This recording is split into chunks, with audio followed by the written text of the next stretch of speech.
Hi, and welcome to the AESOP Employee Website Advanced Training video. Just a quick note before we get started. If you haven't yet watched the AESOP Employee Web Basic Training video, you may want to check that out before watching this one. We covered a few things that are basic in that one that we won't cover in this one. We'll skip over in this one. So watch the Employee Web Basic Training video first, and then you can watch this one. Also, some of the things we're going to see here today, you may not see in your website. A lot of them are based on your district settings, so just keep that in mind. You may see us go over something today that you won't see in your website, and that's probably just because of your district settings. So let's get started. First, we want to look at the advanced mode under Create Absence. So we've got our Create Absence where you can create a basic absence here on the home page, and then in the top right here you'll see where it says need more options, and then the advanced mode button. So we'll click that. This advanced mode page is basically the same as the basic absence creation section on the home page, but it gives you a few more options. For example, some of those options that it gives you that aren't on the home page are the ability to add variations. So to explain what a variation is, let me give you a few examples. Let's say we've got a 2-day absence coming up. We're going to take off the 6th and the 7th coming up here in February. And the 6th we want to be a personal day, absence reason, but on the 7th we actually want it to be a professional day. So how do we do that? Well, on the first variation here, we'll just click on the 6th, make it a personal day, and then come down to the bottom left here where it says Add New Variation. Click that, and it'll allow us to go ahead and then click on the 7th and change the absence reason to a professional day. So what that does is it allows you to make variations within one absence but on multiple days. You can also do it on a single day. Let's say, for example, I'll get rid of this variation here. Let's say on this day, on the 6th, we want to do a half day in the morning as a personal day, but then we also want to do a half day on the 6th in the afternoon as a professional day. So we can make the morning of the 6th one absence reason, and we can make the afternoon of the 6th a different absent reason. So that's what the advanced mode page does. It allows you to do all the normal options that you would do for creating an absence, but it also allows you to make those variations, which is very helpful. Then once you're finished and you've entered all your information, you can then come up here and click Create Absence, or if you have the ability to, the permission to, and want to assign a sub, you can click Create and Assign Sub there. While we're talking about assigning a sub, let's go ahead and go back to the home page, and I'll show you how you can assign a sub in the employee website. So down under Create an Absence tab on the home page, you'll see we'll create our absence here, give it an absence reason, date, and you'll see down at the bottom right there's the Create Absence button as well as the Create and Assign Sub button. So I'm going to assign a sub to my absence here. I'll go ahead and click Create and Assign a Sub. You'll see I had my confirmation up here. I'll dismiss that message. And this little dialog box pops up, Assign Substitute for the confirmation of the absence I just created. You can move it around the screen, which is nice. And you can just as easily as search for using the last name of the sub you're looking for, you can search for them. So I'll type in Baker, and you see popped up all of the subs that have the last name Baker.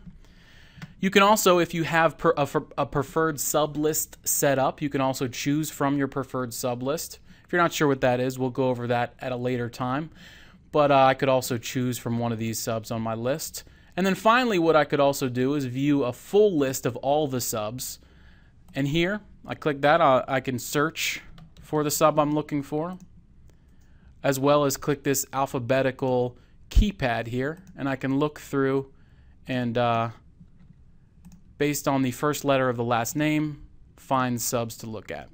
So I'll go ahead and find this Tom Baker sub here, and I will assign him. Once I've clicked Assigned, I'll get a confirmation, and it'll take me back to the home page where then under the Scheduled Absences tab here, I can view the absence that we just created. You see this one here at the top for February 6th.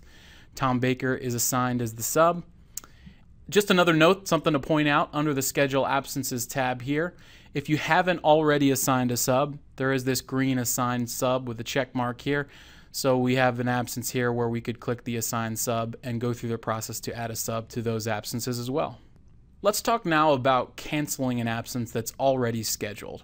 I'll come back to the home page here, and we'll see in the AESOP calendar up at the top of the home page, we've got these days that are highlighted in blue. That means, of course, that there are absences scheduled for those days. So let's go ahead and click on one of these. You'll see some absence details pop up, as well as a button to view more details, and this big red X cancel button. So if you're looking to delete an absence that's already scheduled in AESOP, you can then just go ahead and click the cancel button. It'll ask you if you're sure you want to cancel this absence, give you the confirmation number. Of course, if you don't want to, you can click no.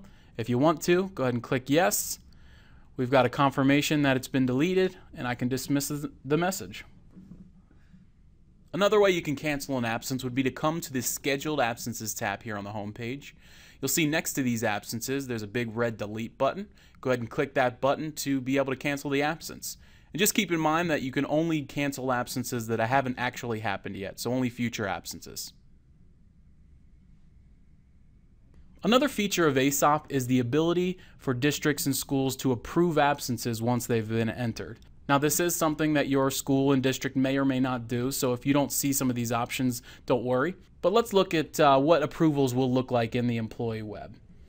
First of all, if you've created an absence and you want to view the status of that approval, whether it's been approved, whether it hasn't been approved, or whether it even needs approval at all, you can go to the Scheduled Absences tab here on the home page, and then you'll see here up in this blue bar, I've got an absence that's been unapproved. This is the one we just made, so it hasn't been approved yet.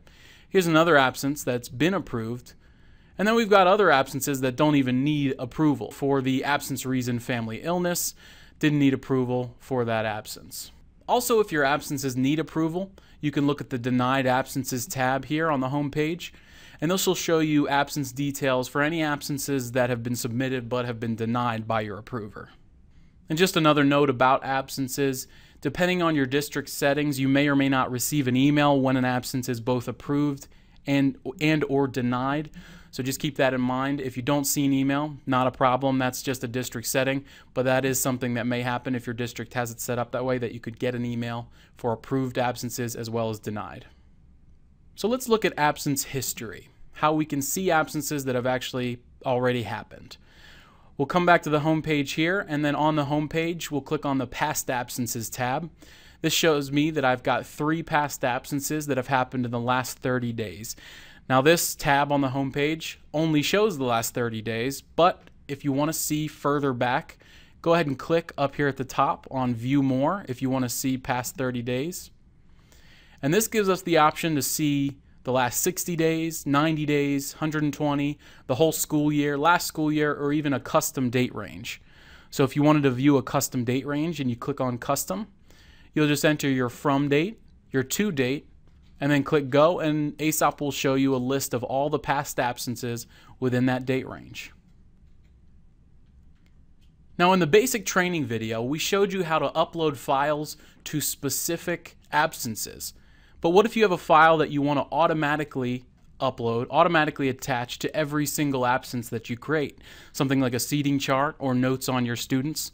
You can do that by coming to the Account tab, then clicking on Absence Files. And on this page, you can drag and drop depending on your browser, or just click Choose File to upload. You can upload a file that will then attach itself to every single absence that you create from there on out. Also, you can edit files that are already uploaded. So you see we've got this notes doc here. We can change the description. We can change when the document is active from and to. And active to will actually then make the document automatically expired once it's past that date. Or we can just go ahead and delete it by clicking this trash can icon. Also, under the Account tab, you've got your absence reason balances. So if your district tracks absence reasons, you'll be able to come here and view the status of those absence reason balances. So in this example, this employee for personal days has been given 10 initial days. The employee has used 6 days, has 2 pending, and pending in this case would mean absences that are already scheduled that apply to this. So there are 2 future absences with the personal day absence reason that are upcoming.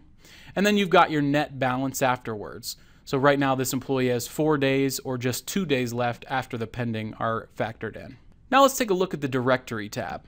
This is another one that you may or may not see, or may look a little different based on your district settings. The first part of the Directory tab shows the Substitutes directory. This is where, if you have the permission, you can search for a substitute and see their phone number. You can either search by last name, or you can click on this alphabetical keypad to search for subs by the first letter of their last name. Also under the Directory tab, you see we have a list of absence approvers. If your district does approve absences, you can see the list of approvers that will approve your absences. That's it for the AESOP Employee Web Advanced Training video. For more information on other features, see our feedback and sub-preference list videos. Thanks for watching.